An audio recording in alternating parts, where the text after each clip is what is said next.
भरोसा सब पर कीजिए, लेकिन सावधानी के साथ, क्योंकि कभी कभी खुद के दांत ही जीभ काट दिया करते हैं।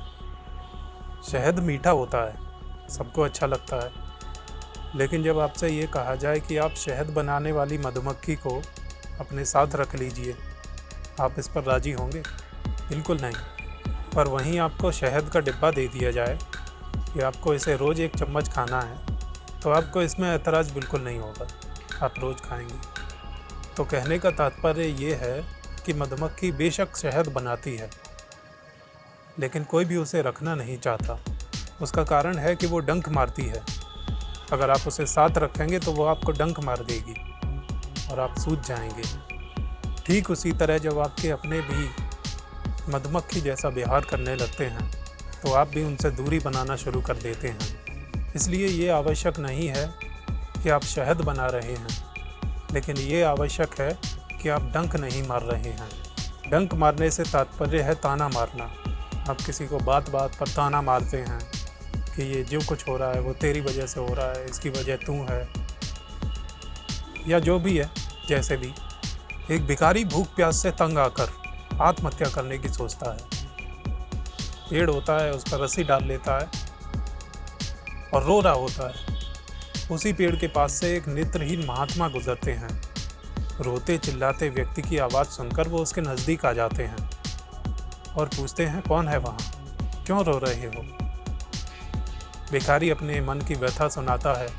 कहता है कि मेरे 4 बच्चे हैं, रोज़ भूख से तड़पते रहते हैं, मैं उन्हें कुछ खिला नहीं पाता हूँ और ख़ुद भी कुछ नहीं खा पाता हूँ।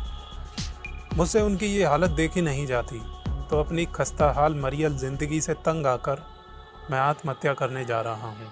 तो महात्मा जी कहते हैं, आत्महत्या करने जा रहे हो, ठीक है, करो, मैं तुम्हें रोक नहीं रहा हूँ, लेकिन आत्महत्या करने से पहले अपनी दोनों आंखें मुझे दे दो, इसके बदले मैं तुम्हें 10,000 रुपये दूंगा। भिखारी महात्मा जी की तरफ टकटकी लगाकर देखने लगा। बोला, भाई ऐसा कैसे हो सकता है? तो महात्मा जी तुरंत बोले, चलो दोनों आंखें ना सही, अपना एक हाथ ही दे दो, इसके बदले मैं तुम्हें 1 लाख रुपए दूंगा। अब ये बात तो भिखारी के पल्ले नहीं पड़ी। तब महात्मा जी ने आगे और बताया कि तुम्हारा शरीर स्वस्थ है, दोनों आंखें हैं, हाथ नाक कान सब सलामत है, तो तुमसे बड़ा धनी कौन है? तुमसे ज़्यादा गरीब तो मैं हूँ कि मेरी आंखें भी नहीं हैं, लेकिन मैं आत्महत्या करने की फिर भी नहीं सोचता।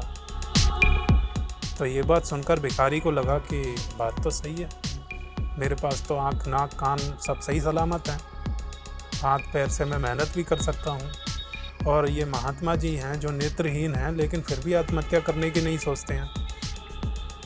आप सोचते हो कि दुनिया में काम खत्म हो गए हैं, ऐसा नहीं है। आप में भी कोई ना कोई प्रतिभा होती है, आप अपनी उस प्रतिभा का इस्तेमाल करके काफ़ी पैसा कमा सकते हैं। यदि जीवन का उद्देश्य आपने यही समझ लिया है कि पैसा ही सब कुछ है, तो ज़रूरत है बस आपको उस काम के लिए अपनी पकड़ अच्छी रखनी चाहिए।